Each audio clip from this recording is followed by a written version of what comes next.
this video, we'll study the topics memory address decoding and 8031, 8051 interfacing with external ROM and RAM. Memory address decoding. The CPU provides the address of the data desired for the operation, but it is the job of decoding circuit to locate the memory block selected. The memory chips have one or more pins called chip select, which must be activated for the memory content to be accessed. Sometimes the chip select pin is also referred as chip enable. The chip select pin of the memory chip, it is normally active low and would be activated by the output of the memory decoder. While connecting memory chip to the CPU, the following points are to be noted. The data bus of the CPU is connected directly to the data pins of the memory chip. Control signals read and memory write from the CPU are connected to the output enable and write enable pins of the memory chip.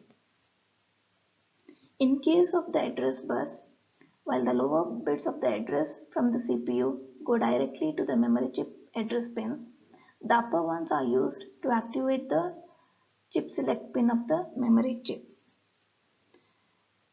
This chip select pin along with RD or WR allows the flow of data in or out of the memory chip.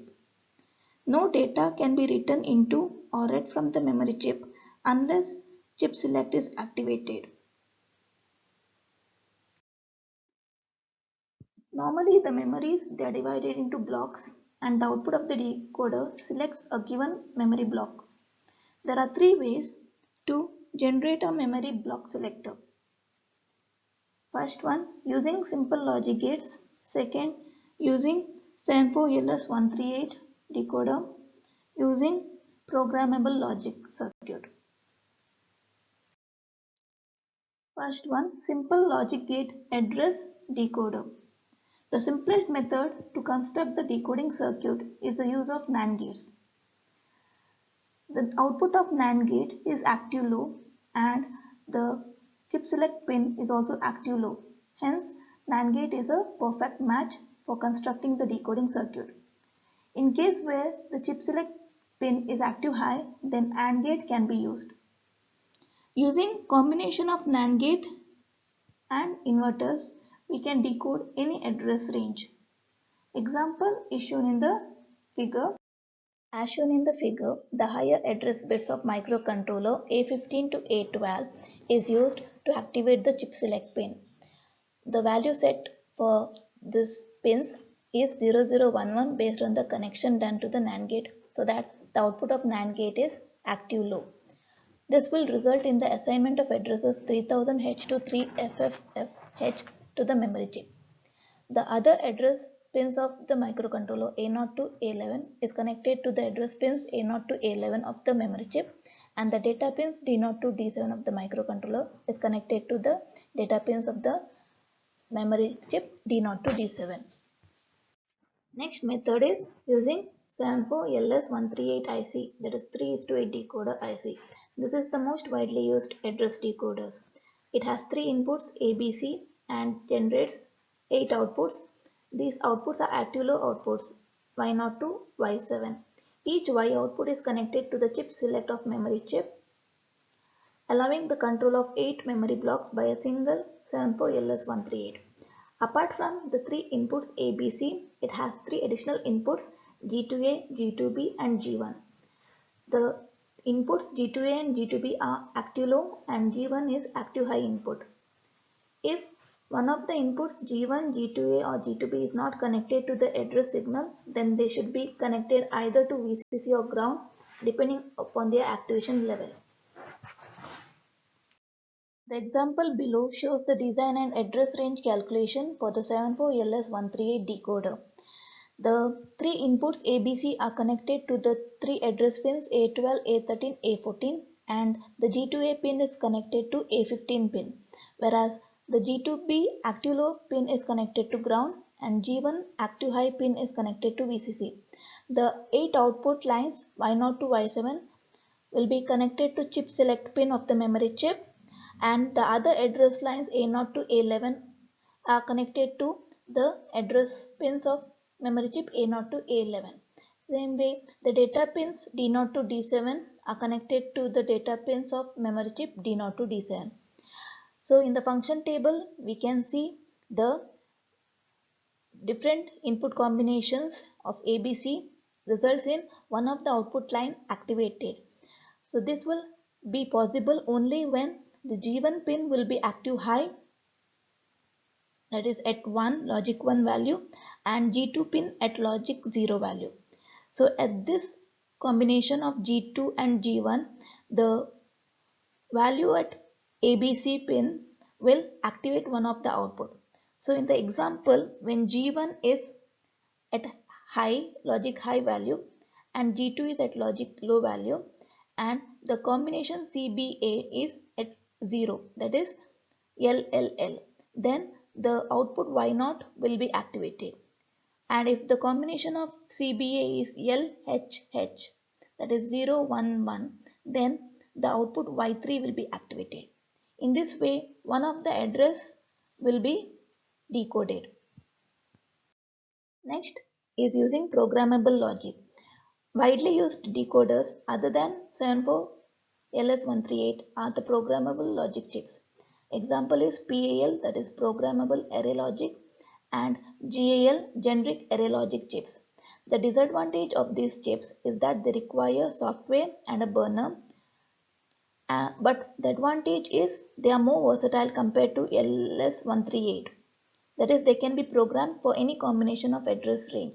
This is possible because they have more inputs.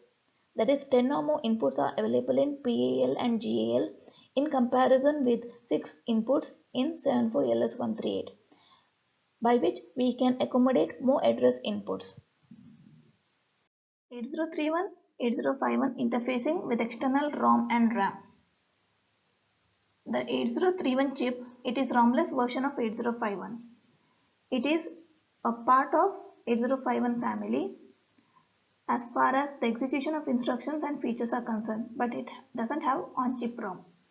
To make 8031 to execute the 8051 code, it should be connected to external ROM memory which contains the program code. For many systems, 8031 is ideal since the on-chip ROM of 8051 will not be sufficient because it allows only 64 kilobytes for program. For 8751, 89C51 DS5000 based system, the external enable pin will be connected to VCC to indicate that the program code is stored in the on-chip ROM itself. Whereas for ROM-less version of 8051, that is 8031, the EA pin will be connected to ground to indicate that the program code is stored in the external ROM. Also, the program counter of 8031-8051 is 16-bit, so it is capable to access up to 64 kilobytes of program code. In 8031 or 8051, port 0 and port 2 provide the 16-bit address to access the external memory. Here, port 0 provides the lower 8-bit address A0 to A7 and port 2 provides the upper 8-bit address A8 to A15. Port 0 will be also used as a data bus. So it is used to provide the 8-bit data bus D0 to D7. So port 0, which is used as both address bus and data bus, this is called as address data multiplexing in chip design. So the address latch enable pin will be 0 when port 0 is used as data bus, and ALE pin will be 1 when port 0 is used as address bus. To extract the address from the port 0 pins, we connect port 0 to 74LS373 D latch and use the ALE pin to latch the address. This extracting of addresses from port 0 is called address or data multiplexing. In the figure, we can see the address data multiplexing of port 0. When ALE pin is 0, port 0 is used as data bus, that is sending data out or bringing data in. Whenever 8031 or 8051 wants to use port 0 as address bus. It will put the addresses A0 to A7 on the port 0 pins and activate the ALE pin to 1. Program store enable PSEN pin. It is an output signal for 8031 microcontroller and it will be connected to output enable pin of ROM containing the program code only in the case of external ROM. That is, to access the external ROM containing program code, this pin is used by the microcontroller. So when the EA pin is connected to ground, which means there is external ROM connected, the 8031 or 8051 fetches the opcode from the external ROM by using PSEN pin. Figure below shows the connection of PSEN pin to the OE pin of ROM. So this PSEN pin will not be activated in systems based on 8751, 89C51, DS5000 where EA pin is connected to VCC. Because EA pin connected to VCC indicates that the on-chip ROM contains program code and not the external ROM. There are times when on-chip ROM or off-chip ROM for the program code will be used. So in such cases for 8751 system we could use on-chip ROM for boot code and external ROM will contain the user's program. In such a system, the EA pin will be connected to VCC and upon reset 8051 will execute the on-chip ROM program first and then when it reaches the end of the on-chip ROM, it will switch to external ROM for the rest of the program code. Figure shows the on-chip and off-chip program code access. For example, in 8751 or 89C51 system with both on-chip and off-chip ROM code and EA pin connected to VCC, the controller fetches the opcodes starting at address 0000H, then goes on to the address 0FFFH, that is last location of the on-chip ROM. Then the program counter will generate the address 1000H and it will be automatically directed to the external ROM which contains the program code. The 8051 has 128 kilobytes of address space. 64 kilobytes are kept aside for program code. Program space, it is accessed using the program counter to locate and fetch the instructions. In some example where we place data in the code space, we use the instruction movc a, at a plus dptr to get the data where C stands for code. The other 64 kilobytes of address space, it is kept aside for data. The data memory space, it is accessed using the data pointer register and the instruction MOVX will be used where X stands for external, which means that the data memory space must be implemented externally. To connect the 8031 or 8051 to external ROM containing data, we use the RD pin number 17. For the ROM containing the program code, PSEN pin will be used to fetch the code. For the ROM containing data, RD signal will be used to fetch the data.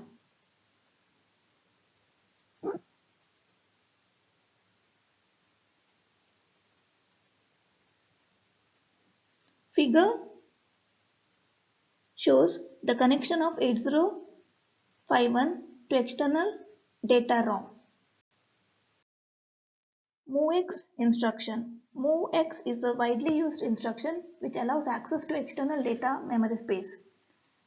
To bring the externally stored data into the CPU, this instruction will be used. The syntax is MOVX A, at dptr, where the byte of data which is pointed to by the data pointer register is read and stored in the register A.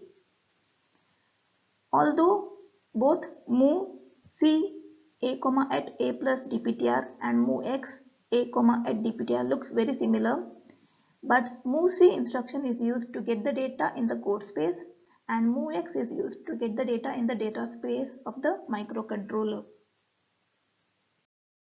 External data RAM.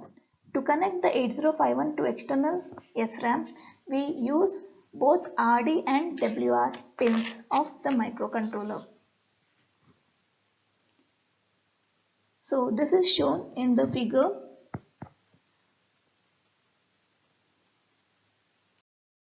MOVX instruction. In writing the data to the external data RAM, the instruction used is MOVX at DPTR, A, where the contents of register A is written to the external RAM whose address is pointed by the data pointer register.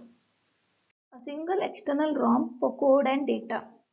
Assume that we have 8031 base system connected to a single 64K x 8 external ROM chip. The single external ROM chip will be used for both program code and data storage.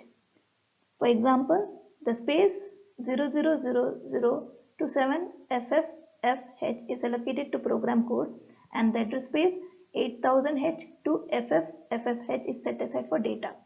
To access the data, we will use the MOVX instruction. Also, the PSEN pin will be used to access the external code space and RD pin will be used to access the external data space. To allow a single ROM chip to provide both program code space and data space, we use an AND gate to signal the output enable pin of the ROM chip. This is shown in the figure. In some applications, there is a requirement of large amount of memory to store data. So the 8051 can support only 64 kilobytes of external data memory since the data pointer register is of 16-bit.